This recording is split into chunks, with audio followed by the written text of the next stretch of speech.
get started. My name is Mwengi Mutuse. I'm the Member of Parliament for Kibwezi West, and I also serve as Vice Chair of this committee. Nominee for Chairperson of IEBC, a very important position in the Republic of Kenya. I have two questions for you. Number one of what we have been told previously, that one of the reasons why our elections are very expensive, among the most expensive in the world, is because of trust deficit. The political operators, us in the political class, and even citizens do not trust each other. And so, because it is also alleged that you may be of a particular political inclination, assuming that this committee approves you and finally you become the IEBC chair, what are you going to do to bridge that trust deficit so that we may begin to see Kenyans trusting the electoral process? You are aware, for example, in a country like the United States, the ballots will be sent online. They do not have to have 100 security features. People will vote. They will post them online. They will also post them through the post office, and they will be counted, and nobody will say there's a problem. But in our case, we can't even trust to print our ballot papers in our printing presses here. We have to take them to faraway countries. We have to send people to go and supervise printing, bring them here. One ballot paper has to have over 10 security features. What is it that you are going to do, given the background that has been alleged about you, to bridge that trust deficit? And number two, a practical question. Every other election, there has been contestations about rigging of elections, especially presidential elections. And majorly, that has been attributed to technology. People will say, well, we voted this way, but what was relayed to the National Tallying Center is different from what was on the ground. I have my views about it, but I would want you to tell Kenyans, do you believe that elections in Kenya are rigged? If you believe that they are rigged, what are you going to do to ensure that they are not rigged? If they are not rigged, why do you think they are not rigged? Finally, principally, you are trained as a lawyer, principally. I would want to know why it was important for you to study project management and peace and conflict, because as a lawyer, and many lawyers are very proud of their profession, many of them stick to legal issues. So one would be curious to just understand why you found it necessary to veer and study other professions. Thank you. Thank you very much, Vice Chair. Thank you, honorable members. I counted the questions. In spite of them having been told to ask for one, they did about 2, others did about 3, maximum at 20, all of them. We have 20 minutes within which to answer the 20 questions. So please be concise, precise. You do not have to repeat yourself, and where you can condense answers in respect of 3 questions into one, please do so. 20 minutes to do that. Thank you. Thank you, Honorable Chair and Honorable members of this committee. Allow me to really sincerely thank you for those very important questions, questions that are vexing to all of us and to Kenyans, and questions that beg answers from me as the chair nominee, but also to some extent answers from all of us as Kenyan citizens. In regard to the first set of questions from the Honorable Chair regarding what I bring to the table that will inspire confidence and ensure that Kenyans enjoy that right to elect their leaders in a free, fair, verifiable and credible elections. I think, Honorable Chair and members, these are questions that even I, since I was nominated as chair, have been asked by fellow citizens outside there. In fact, last night I was at a barber shop and the barber asked me, Chair, do you think we will ever have free and fair elections in Africa? Not Kenya alone. But I knew, of course, where he was going. So to answer your question, Honorable Chair and members, I think I took this role knowing very well that there's a lot that is expected from us. There's a lot of issues that Kenyans are worried about. The issues, of course, of guaranteeing them free and fair election as per the Constitution. The issues of credibility, the issues of trust. And for me, I think if we address the issue of elections, we must, as Kenyans, begin by trusting in ourselves, because trust begins with us. When we trust ourselves,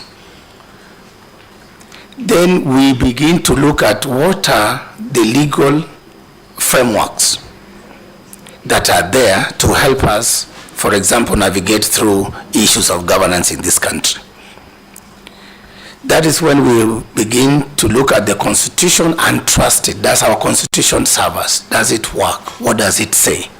The institutions that have been created by that Constitution to manage our elections, including our electoral management body, the IEBC, and others that are supposed to support that electoral management process. Do we trust in those institutions?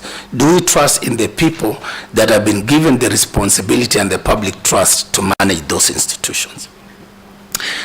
Do we trust the laws that have been passed by this honorable house, by our parliament, and the regulations that govern the electoral processes? So when, Honorable Chair and members, when we as Kenyans begin to ask those questions, I think we'll be heading in the right direction, such that then those of us who are lucky, those of us who have come out courageously, and it must be really courageous, because when I applied for this job, I was told this is the hot seat, I don't even go there, we don't know whether to congratulate you or to, you know, all sorts of things.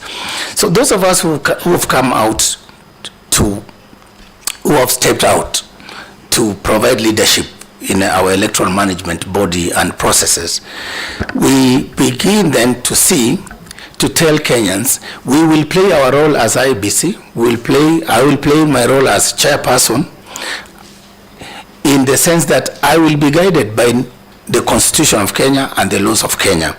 And that through that fidelity to the law, I should be able to follow all the laid down processes that will lead us to credible, free, fair, verifiable elections. So my point is, Honorable Chair, is that we have to begin by trusting in ourselves. Number two, trusting that our Constitution works, that our laws governing our elections work and we can be implemented, and that we will comply with these laws, and that then the institutions created to manage our elections are given an opportunity and that benefit of doubt to be able to work and to deliver results.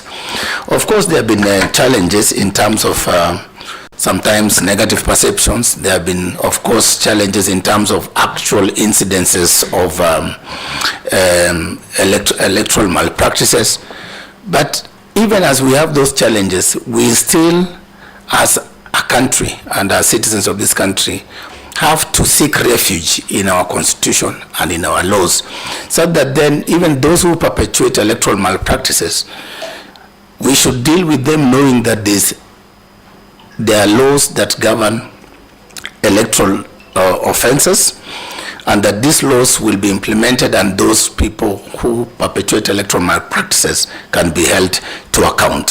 So for me, I will rely more on my faith and my trust in our constitution and our laws and our institutions that we have set, that we the people have given unto ourselves, and Article 1 of the Constitution, under which article the people have donated that power to us.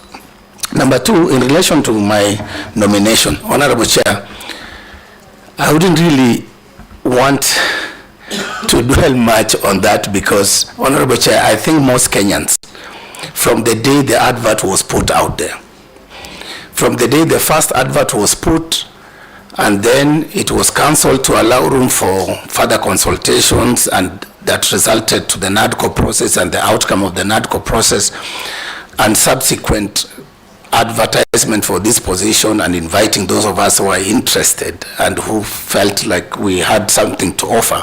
We were invited in an open process. We submitted our applications, and I recall very well, Honorable Chair, for the record, at first I was reluctant even to apply for this job, given the negativity and all these things around this position.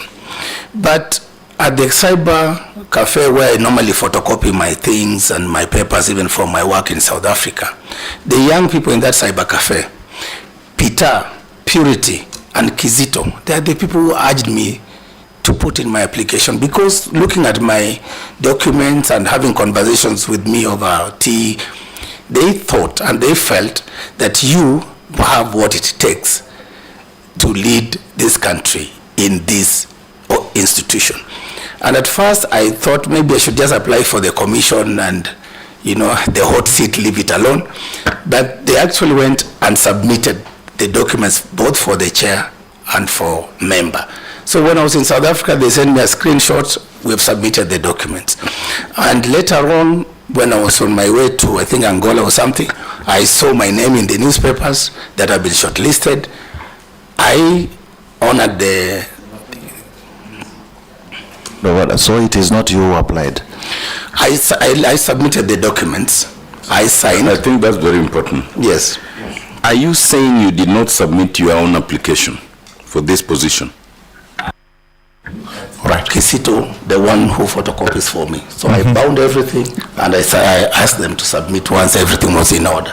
So they submitted the documents for you? They just submitted the documents. You had applied yourself, you had signed the documents, etc. Yes. So let's carry on.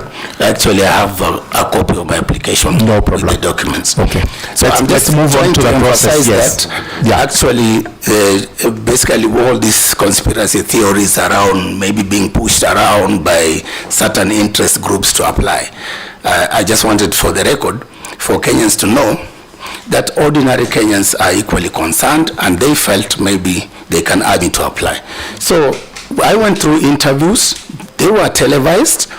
I gave my account for why I should be considered for this position, and I think the rest of the process proceeded as per the law that governs recommendation, nomination, and approval. And that's why I am here, Honorable Chair. So I would like to rest that matter at that point, and then to proceed to answer other questions, including the warning that 2027 might be a bloodshed if and when we as IEBC mess around with the people's votes.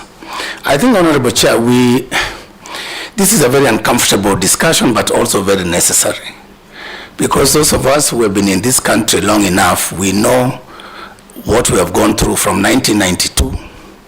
At least that one I can recall. I'm sure most of you are there, maybe 1988, and participated in these processes. We've had a pattern where every election has had some incidences of violence. And of course, in 2007, we completely lapsed into a crisis of such big proportion and magnitude that a repeat of such scenario would not be something that we would wish for this country. So as IEBC, we will work very hard with other stakeholders, including the security agencies. We would work with the National Cohesion and Integration Commission. We will work with partners in civil society, the media, to ensure that as we move towards this 2027, that we will put in place measures to prevent electoral-related violence.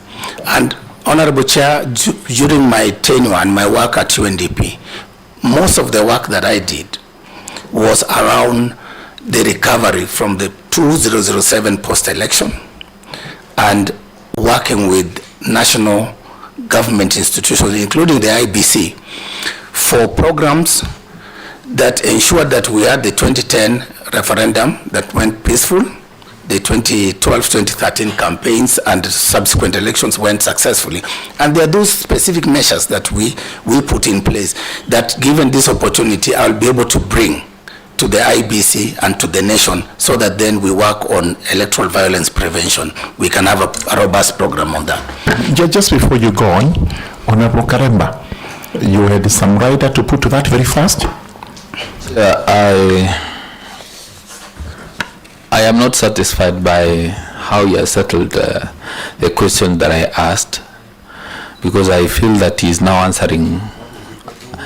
You know, It has not come to you as yet. Oh, okay. This is still the Those are for free from me. Okay. Apart from, you've talked about putting into place systems to prevent post-election violence. Will you also put in place systems to prevent election malpractices? Because we start with the malpractices first, then we go to the violence, so that we actually ensure that we have a free, fair, credible, justifiable election, such that nobody can challenge it. And if there is to be a challenge, should it be through violence, or how do we challenge? Because every person has a right to challenge election results. With written violence, or how do we challenge when there is grievances regarding an election? Okay, thank you. Ogata, Raida? Okay. Raida, yes, on that. One, he mentioned of having been pushed by even Babas to apply, as he fully disclosed who others pushed him to apply. Number two, he has again mentioned that he lives in Joburg.